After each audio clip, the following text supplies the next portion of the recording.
Any free society should be based on the concept of voluntary action, but voluntary action alone does not lead to a free society.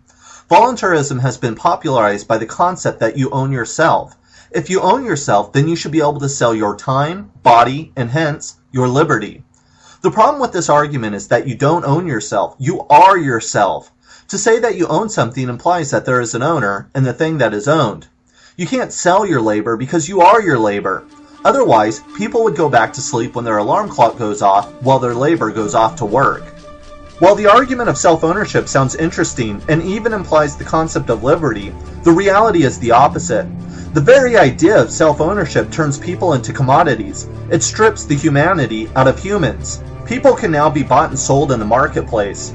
On a larger scale, the commodification of human beings has stripped the humanity out of society, leaving a landscape devoid of human qualities and a people completely alienated from each other, a society in which we exist in invisible cages.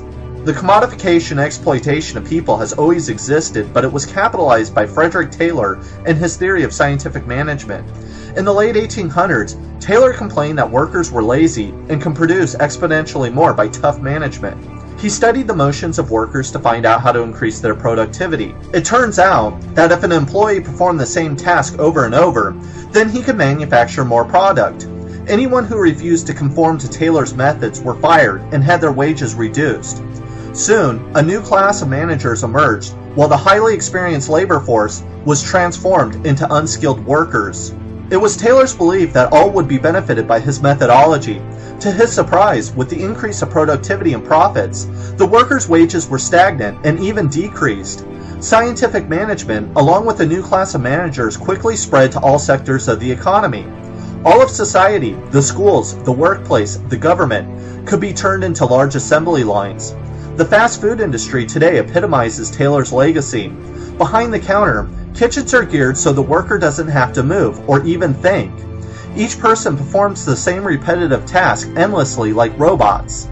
The factory of yesterday has been transformed into the high-rise and the cubicle. The factory foreman has been replaced by the suit and tie.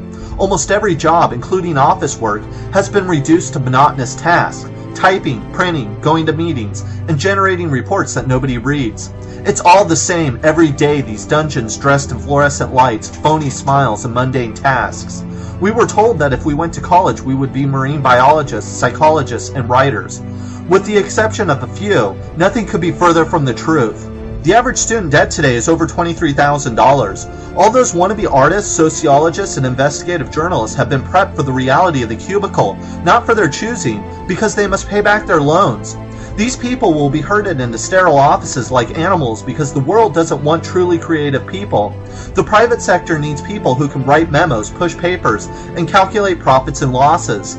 The managers will impose work tempos, production quotas. You punch in, you punch out, surf the internet, you'll stay late, you'll daydream about what life could have been, because this isn't living, this is dying.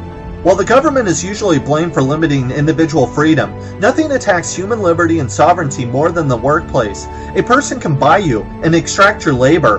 An entire system of ultra-surveillance ensures obedience to your superiors. Regulations are all prevailing. You are told when to show up to work, when you can leave, and what you must do in the meantime. They watch over you, inspect you, spy on you. They punish, forbid, correct, assess, number, and abuse. You are told what to wear, you are trained how to talk, and you are forced to compete with other workers. When you talk back or make a mistake, you can be disciplined or scolded as if you were an infant. To paraphrase Bob Black, discipline is what the factory and the office and the store share with the prison and the school and the mental hospital. It is something historically original and horrible. It was beyond the capacities of demonic dictators such as Nero, Genghis Khan, and Ivan the Terrible. For all their bad intentions, they just didn't have the machinery to control their subjects as thoroughly as modern despots do.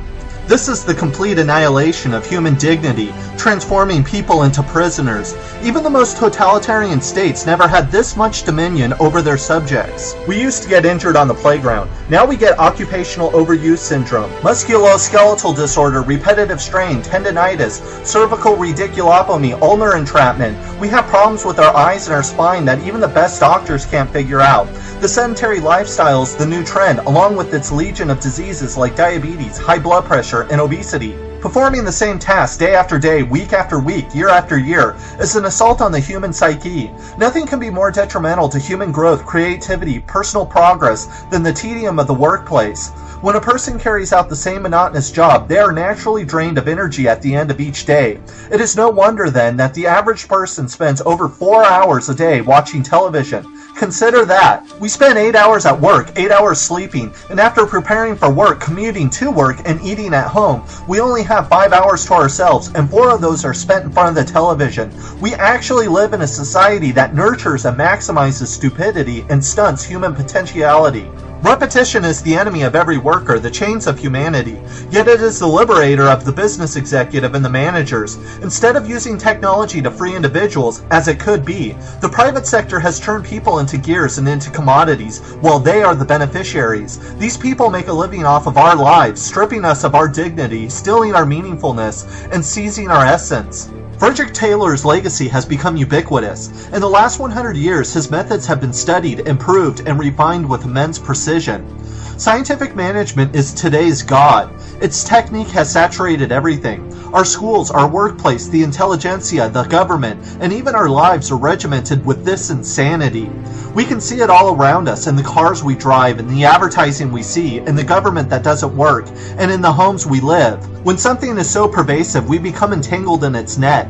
Every day is the same, a repetition with no end, dulling the person until they feel like they are living in a dark haze underwater. We were told that if we worked hard enough, we could experience the American dream. What we weren't told is that there isn't one, and there never was one. A new reality awaits our young, where wealth inequality has been celebrated and deified. Yet inequality has created the separation of power, and power, more than anything else, limits liberty. The workplace needs to be transformed, not by de-skilling labor as Taylor did. Instead, we need to liberate workers. Every employee should have the opportunity to participate in a variety of jobs from manual to intelligent labor. Workers should have equity in the workplace so they can call it their own. They should not be perceived as mere automata or commodities on a factory line, but as living beings. We should be building technology to liberate, not to enslave. All tedious and unwanted jobs should be reduced or automated.